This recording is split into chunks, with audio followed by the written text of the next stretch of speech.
یہ جو اگلا فیز ہے اس میں ہم نے آزادی تحریک پہ پورا زور لگانا ہے.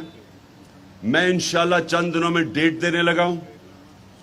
ہم صرف اپنے وکلا سے کنفرم کر رہے ہیں کہ ہم ایک قانون کے اندر رہتے ہوئے ان سے پرمیشن مانگ رہے ہیں. جیسے ہمیں یہ پرمیشن ملتی ہے اور یہ زیادہ دیر نہیں ہے، میں آپ کو ابھی کال دوں گا. بہت بڑا اس ملک کی تاریخ کا انشاءاللہ سب سے بڑا ہم ایک احتجاجی پروٹیسٹ کریں گے. یہ ہمارا رائٹ ہے. ہم ساروں میں نے تنظیموں کو کہا ہوا کہ اس کی تیاری رکھیں.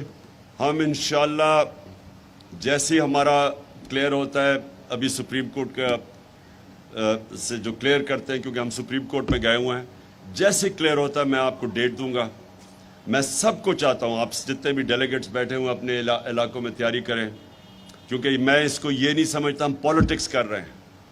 میں اس کو یہ سمجھتا ہوں کہ یہ ہم اپنے ملک کے لیے جہاد لڑ رہے ہیں. آزادی، ایک مسلمان جب اپنی آزادی کے لیے کھڑا ہوتا ہے وہ جہاد ہوتا ہے. اور انشاءاللہ میں جب آپ کو ڈیٹ دوں گا آپ کی سب کی تیاری ہونی چاہیے. میں جب ابھی ختم کر رہا ہوں، بس قادری صاحب آپ آ کے وہ جو ہندوستان میں ہمارے نبی صلی اللہ علیہ وسلم کی شان میں گستاخی ہوئی اس کے اوپر ایک قرارداد پاس کریں گے. لیکن میں آخر میں صرف یہ کہنا چاہتا ہوں، آپ کی بہت بڑی ذمہ داری ہے. واحد پارٹی ہے جو اس ملک کو اکٹھا رکھ سکتی ہے. سارا سٹیٹس کو چوروں کا اکٹھا ہو گیا آپ کے خلاف، اور عوام آپ کے ساتھ آ کے کھڑی ہوگی. اور یہ جو عوام آپ کے ساتھ کھڑی ہوئی ہے، یہ کبھی کبھی ملک کی تاریخ میں اس طرح قوم کھڑی ہو جاتی ہے ایک پارٹی کے پیچھے. یہ بھی ہمارے اوپر ذمہ داری ہے.